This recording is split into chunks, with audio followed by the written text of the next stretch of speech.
lecture we will discuss about the quantitative effect of temperature on the rate of reaction at rate constant. So the effect of temperature, the quantitative effect of temperature on the rate constant is explained by Arrhenius. So the name of today's topic is Arrhenius equation.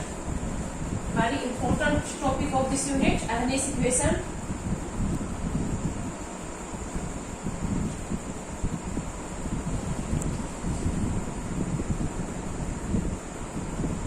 Arrhenius equation.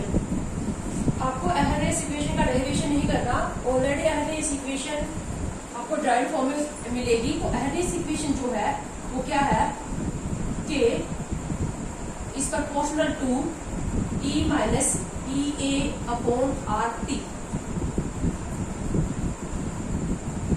के क्या है? Rate constant है. जो rate constant है इस equation में आपको पता चल रहा है rate constant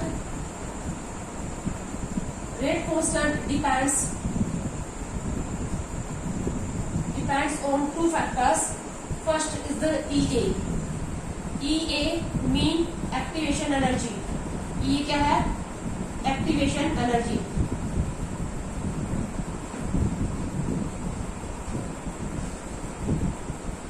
And second is temperature.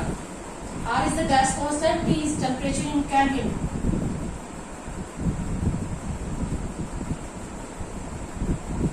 Rate constant या रिएक्शन के रेट के ऊपर दो फैक्टर्स का इफेक्ट बता रही है इक्वेशन, एक्टिवेशन एनर्जी का और टेम्परेचर का.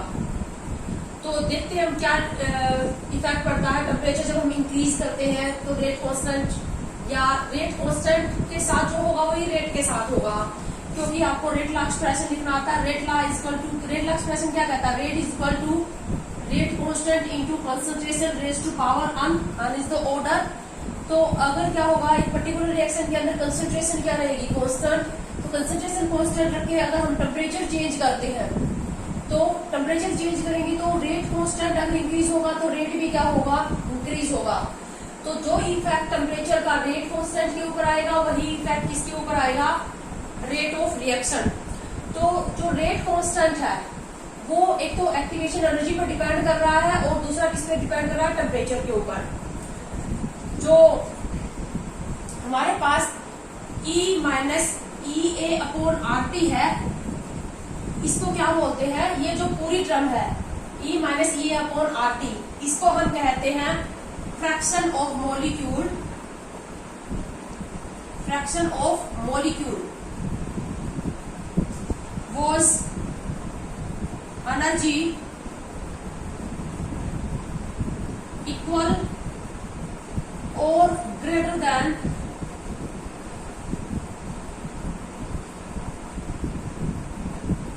Threshold energy.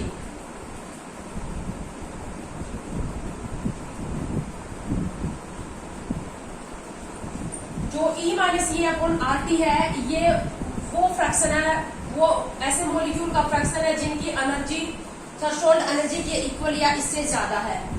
मैंने आपको जब कोलिजन थ्योरी करवाई थी तो उस टाइम मैंने बताया था कि उन्हीं रिएक्टेंट का कोलिजन जो होता है इफेक्टिव होगा जिनकी एनर्जी थ्रेशोल्ड एनर्जी के इक्वल या उससे ज्यादा होगी.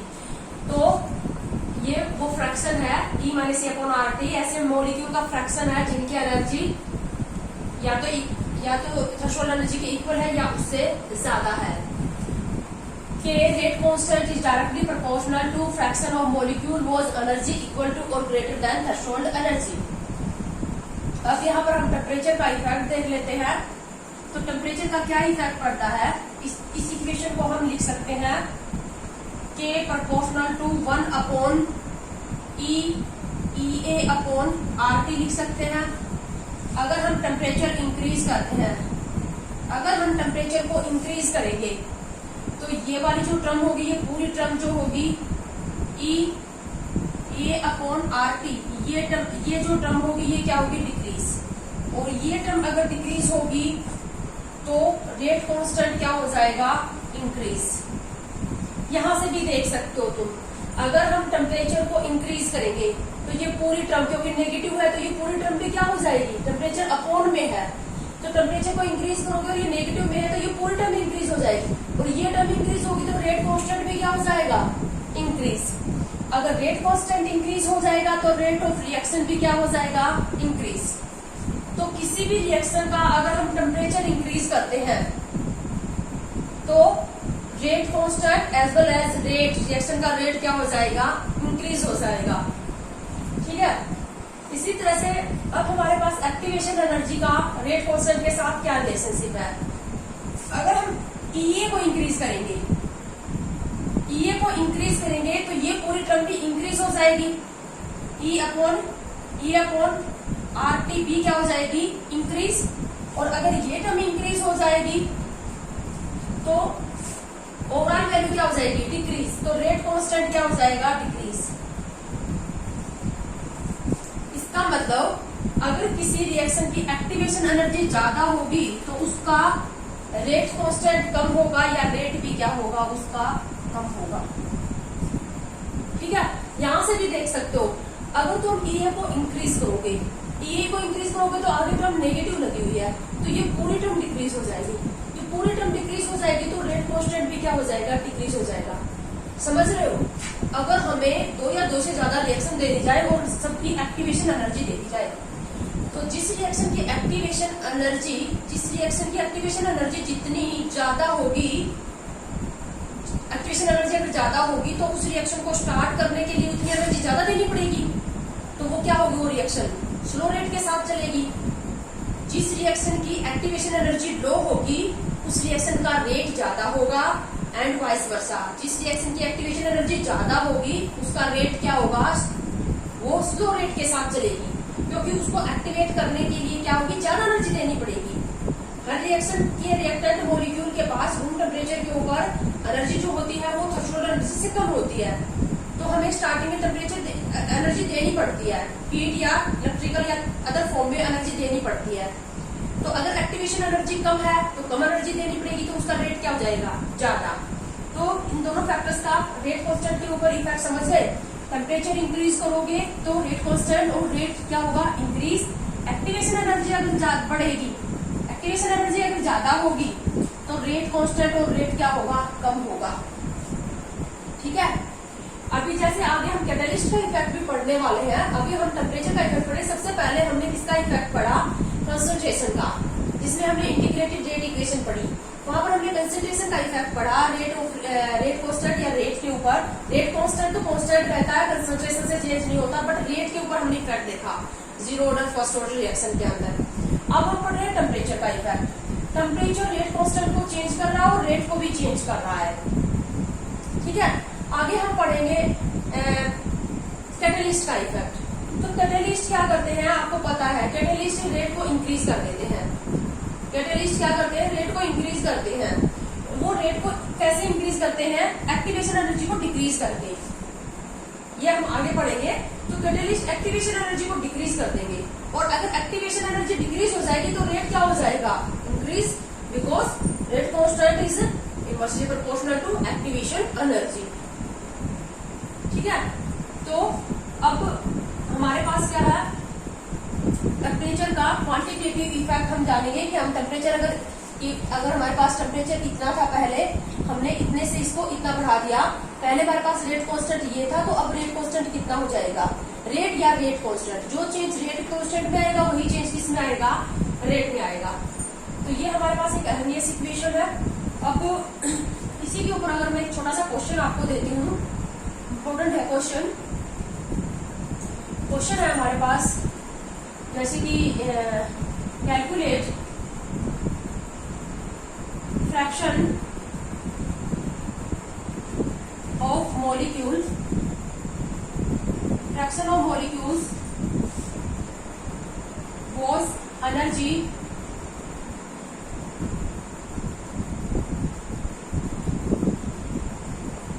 greater than threshold energy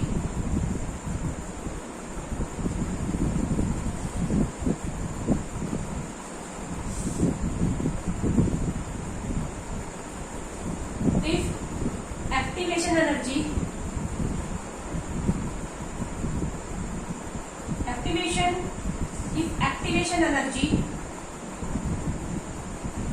of reaction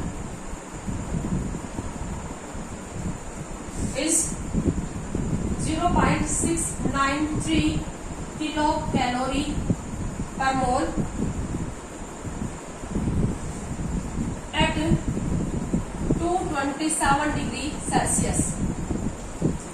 हमें एक रिएक्शन दी गई है जिसकी एक्टिवेशन एनर्जी 227 डिग्री सेल्सियस के ऊपर 0.693 किलो कैलोरी है। तो इतने टेम्परेचर के ऊपर उन मॉलिक्यूल का फ्रैक्शन निकालना है जिनकी एनर्जी थ्रेशोल्ड एनर्जी से ज्यादा है।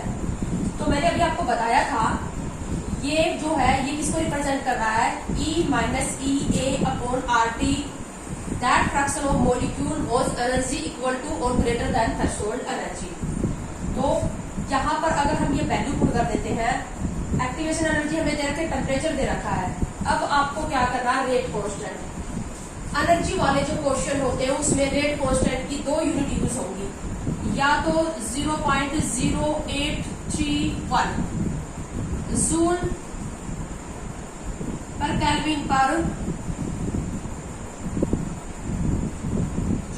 केल्विन पर मोल यूज होगा, ठीक है, या आर की वैल्यू यूज होगी 2 कैलोरी पर केल्विन पर मोल। अगर आर की वैल्यू तुम ये पुट करोगे तो तुम्हारे पास एनर्जी की वैल्यू कैलोरी में आएगी। अगर आर की वैल्यू 8.314 सॉरी ये वैल्यू आएगी 8.314 जूल पर केल्विन पर मोल। अगर आर की तुम 8.314 वैल्यू यूज करोगे तो तुम्हारे पास एनर्जी की जो एनर्जी आएगी वो जूल में आ जाएगी। आर की वैल्यू गिवन होगी, अगर गिवन नहीं होगी तो अगर हमें बोला गया है कि जूल में आंसर निकालो तो हम आर की ये वैल्यू यूज कर लेंगे, और कैलोरी में तो हम ये वैल्यू यूज कर लेंगे, ठीक है। तो यहाँ पर हम आर, अगर एनर्जी को हम कैलोरी में निकाले तो आर की वैल्यू हम पुट कर देंगे 2 कैलोरी, क्योंकि हमें क्या दिया है, एक्टिवेशन एनर्जी भी कैलोरी में ही दिया गया है, किलो कैलोरी पर मोल में दिया गया है। तो एक्टिवेशन एनर्जी की वैल्यू किलो कैलोरी पर मोल में दी गई है, तो हम क्या करेंगे, आर की वैल्यू भी कैलोरी में ही रख लेंगे। तो हम रख लेते हैं E माइनस ई ए की वैल्यू है 0.693 किलो कैलोरी है, और ये है कैलोरी। तो या तो इसको किलो में कन्वर्ट करो या इसको कैलोरी में। तो मैं इसको कैलोरी में कन्वर्ट कर लूं तो क्या कर दूं, किलो की बजाय 1000 अपॉन आर की वैल्यू क्या पुट कर लोगे, 2 कैलोरी। टेम्परेचर कितना है, टेम्परेचर हमेशा केल्विन में पुट करना है, ये सेल्सियस में दिया है। तो 227 डिग्री सेल्सियस को केल्विन में पुट करोगे तो 273 इसमें ऐड करोगे। अब 273 इसमें ऐड करोगे तो ये कितना हो जाएगा, 500 केल्विन। तो 500 केल्विन, तो यहाँ पर हमारे पास वैल्यू क्या आ जाएगी, ये 2 से 2 कैंसिल आउट हो जाएगा। तो E कितना आ जाएगा हमारे पास, माइनस 0.693 आ जाएगा।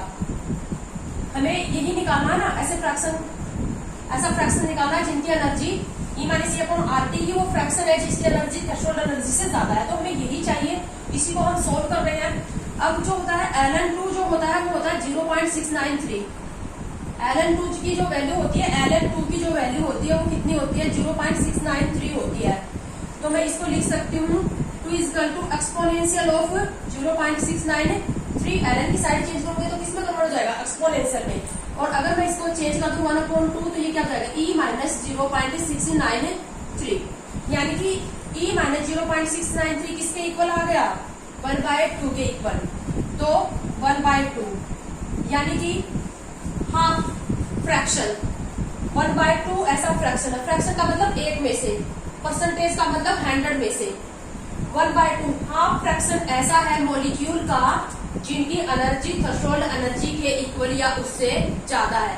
ऐसे भी पूछा जा सकता था तुमसे कि उन मॉलिक्यूल का फ्रैक्शन निकालो जिनका कोलिजन इफेक्टिव है। अभी उन्हीं मॉलिक्यूल का कोलिजन तो इफेक्टिव होता है ना जिनकी एनर्जी थ्रेशोल्ड एनर्जी के इक्वल या उससे ज्यादा होती है। तो यहाँ पर हम लोग ये कह सकते हैं कि जो 50% मॉलिक्यूल है, 50% मॉलिक्यूल का कोलिजन क्या होगा, इफेक्टिव, यानी कि 50% मॉलिक्यूल कोलाइड करके किसमें कन्वर्ट हो जाएंगे, प्रोडक्ट में, क्योंकि 50% मॉलिक्यूल की एनर्जी क्या है, थ्रेशोल्ड एनर्जी के इक्वल या इससे ज्यादा है। तो इस टाइप के सिंपल से जो क्वेश्चन है बट बहुत ही इंपॉर्टेंट है। अब यहाँ पर मैंने प्रोपोर्शनलिटी साइन यूज किया है। इस प्रोपोर्शनलिटी साइन को हटाकर यहाँ पर एक कांस्टेंट लगाया, इस एर्नियस ने कांस्टेंट यूज किया। क्या कांस्टेंट यूज किया, ए कांस्टेंट इसने यूज किया, E minus E A upon R T. ये बनी एर्नियस इक्वेशन, आपको इसी फॉर्म में दी गई आपकी पॉलिटिक्स की बुक में, K equal to E minus E upon R T. ये जो ए इसने कांस्टेंट यूज किया इसको इसने नाम दिया फ्रीक्वेंसी फैक्टर या प्री एक्सपोनेंशियल। एक्सपोनेंशियल से पहले है तो इसको क्या क्या नाम दिया, pre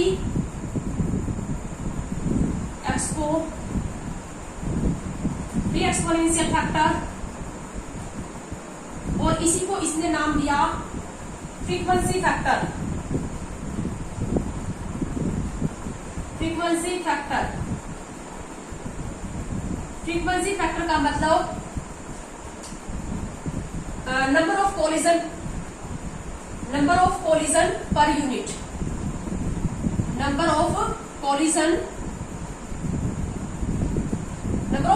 take place in per second, number of collision in per second. Frequency factor का मतलब एक पर सेकेंड के अंदर कितने कोलिजन हो रहे हैं, रेट ऑफ कोलिजन भी कह सकते हो इसको तुम, इसी को और क्या कह सकते हो, रेट ऑफ कोलिजन।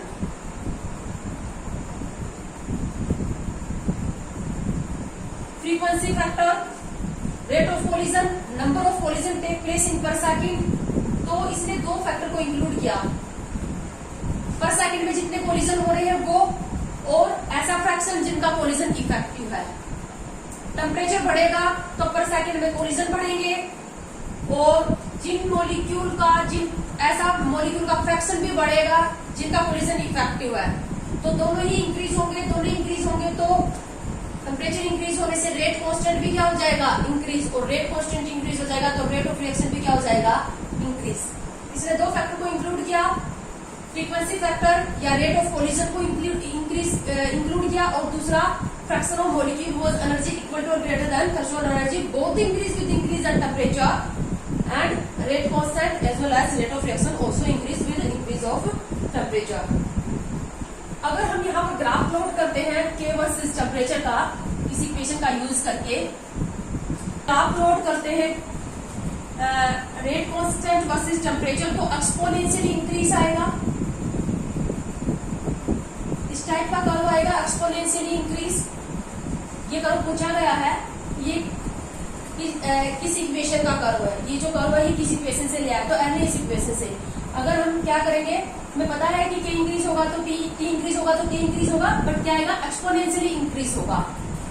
अब अगर हम इस इक्वेशन को फर्दर सोल्व करते हैं, अगर हम दोनों साइड ln ले लेते हैं, तो दोनों साइड ln ले लेंगे तो हमारे पास क्या हो जाएगा, ln के इज इक्वल टू, इक्वेशन हमने क्या बना ली थी, प्रोपोर्शनलिटी साइन को हटाकर हमने a का यूज किया था, a e minus e upon R T. तो हमारे पास क्या हो जाएगा, ln a minus e upon R T, ये फॉर्म आ जाएगी नेक्स्ट इक्वेशन की। ठीक है, अगर हम यहाँ पर ग्राफ प्लॉट करते हैं ln के वर्सेस 1 अपॉन टी, तो किस टाइप का ग्राफ आएगा, ln के versus 1 upon T, y equal to mx plus हमारे पास क्या हो जाएगा, ये c हो जाएगा इंटरसेप्ट, तो 1 अपॉन टी। अब हमारे पास जो m है वो स्लोप कैसा आएगा, नेगेटिव, तो इस टाइप का कर्व आएगा हमारे पास, ये इस टाइप का कर्व आएगा, डाउनवर्ड आएगा। जो स्लोप होगा, स्लोप किसके इक्वल आएगा, minus E A upon R के इक्वल आएगा, माइनस ई अपॉन आर के इक्वल आएगा स्लोप। ठीक है, और इसी को हम क्या लिख सकते हैं, tan थीटा। अगर थीटा की वैल्यू दे दी जाए, आर की वैल्यू तो हमें पता ही है, तो एक्टिवेशन एनर्जी हम निकाल सकते हैं। ठीक है, एक्टिवेशन एनर्जी हमेशा पॉजिटिव आएगी, क्योंकि एक्टिवेशन एनर्जी दी जाती है रिएक्टेंट स्पीसीज की एनर्जी को थ्रेशोल्ड एनर्जी या उससे ज्यादा करने के लिए जो एनर्जी दी जाती है, अब्सॉर्ब होती है, तो एक्टिवेशन एनर्जी की वैल्यू हमेशा कैसी आएगी, पॉजिटिव आएगी। ठीक है, तो ये आएगा, तो ये भी पूछा जा सकता है तुमसे, ये किस इक्वेशन को रिप्रेजेंट करता है, ln के, और इंटरसेप्ट जो होगा हमारे पास, जो इंटरसेप्ट आएगा, इंटरसेप्ट की वैल्यू जो होगी वो क्या होगी, ln a। अगर हम इसको लॉग में कन्वर्ट करते हैं, लॉग में कन्वर्ट कर देंगे तो हमारे पास क्या आ जाएगा, log tan of rate constant is equal to log tan of a minus e upon 2.303 RT, ये फॉर्म आ जाएगी। ln को किस में कन्वर्ट कर दिया, log tan में, log tan में कन्वर्ट करोगे तो log tan of k equal to log tan of a minus e upon 2.303 RT। अगर हम इसमें log 10 of k versus 1/t का कर्व लेते हैं तो ये हमारे पास किस प्रकार कैसा आ जाएगा, log 10 of rate constant versus 1/t slope minus e upon 2.303 r के इक्वल आ जाएगा। स्लोप किसके इक्वल आ जाएगा, slope is equal to minus E A upon 2.303 r। ये क्वेश्चन पूछा जा चुका है, आपको स्लोप की वैल्यू दी जाएगी तो स्लोप इसके इक्वल होगा माइनस ई अपॉन 2.303 r, या हमारे पास ये हो जाएगा एक्स अपॉन डी वाई, या हमारे पास क्या हो जाएगा tan थीटा के इक्वल हो जाएगा। ठीक है, तो ये जो एर्नियस इक्वेशन है, ये लोग फॉर्म में जो एर्नियस इक्वेशन है, इसका यूज कहां पर करोगे, जब तुम्हें एक टेम्परेचर दे दिया जाए, तुम्हें रेट कांस्टेंट की वैल्यू दे दी जाएगी, एर्नियस पैरामीटर। एर्नियस पैरामीटर किसको बोलते हैं, एक्टिवेशन एनर्जी और ए को एर्नियस पैरामीटर बोलते हैं। तो लोग क्या हुआ, तुम्हें रेट कांस्टेंट की वैल्यू दे दी जाएगी, टेम्परेचर दे दिया जाएगा, एक टेम्परेचर दे दिया जाएगा, तुमसे पूछ लेंगे कि एर्नियस पैरामीटर निकालो। एर्नियस पैरामीटर का मतलब फ्रीक्वेंसी फैक्टर और एक्टिवेशन एनर्जी दोनों को कलेक्टिवली क्या बोलते हैं, Arrhenius parameter. log 10 of A minus A upon 2.303 r t। तो ये जो हमारे पास पॉपुलर फॉर्म है एर्नियस इक्वेशन की, यहाँ पर क्या होगा, अगर तुम्हें एक टेम्परेचर दिया गया है, टेम्परेचर दे देंगे, तुम्हें रेट कांस्टेंट दे देंगे, उससे तुमसे क्या पूछ लेंगे, एक्टिवेशन एनर्जी निकालने पूछ लेंगे, या तुमसे एर्नियस पैरामीटर निकालने पूछ लेंगे। ठीक है, तो इसका यूज करना है। अगर एक टेम्परेचर दे रखा है तो इस फॉर्म का यूज करोगे। अब अगर दो टेम्परेचर दे रखे हैं तो हमारे पास क्या हो जाएगा, हमें पता है कि अगर हम टेम्परेचर चेंज करेंगे तो रेट कांस्टेंट या रेट में चेंज आएगा, तो T1 टेम्परेचर के ऊपर रेट कांस्टेंट K1 हो जाएगा। हमारे पास टेम्परेचर T1 है तो वहां पर रेट कांस्टेंट क्या है, K1।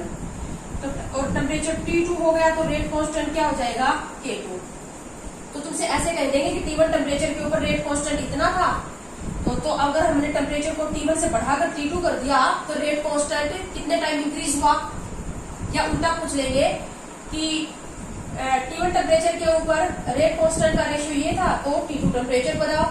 ये दोनों वैल्यू दे देंगे, एक ये दे देंगे, तो थर्ड पैरामीटर तुमसे पूछा जा सकता है।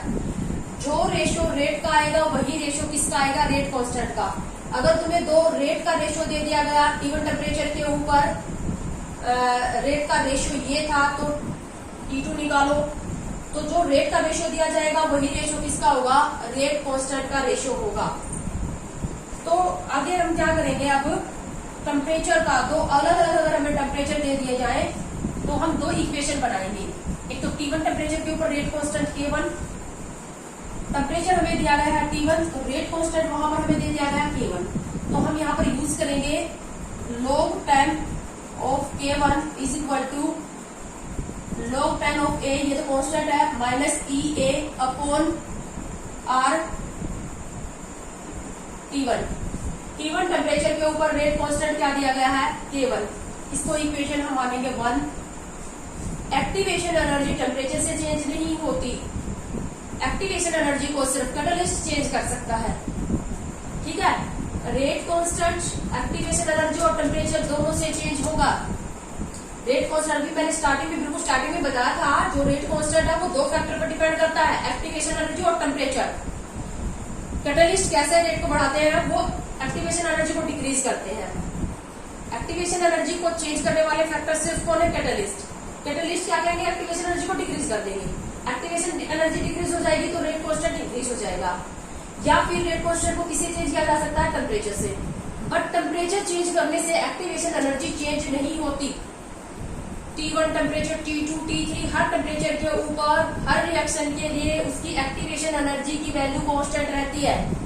But only catalyst can change the activation energy. ये हम बाद में स्टडी करेंगे जब कैटलिस्ट का इफेक्ट देखेंगे रेट कांस्टेंट के ऊपर। आप लोगों ने इक्विलिब्रियम में पढ़ा होगा, इक्विलिब्रियम कांस्टेंट को चेंज नहीं कर सकता कैटलिस्ट, बट रेट कांस्टेंट को चेंज कर सकता है।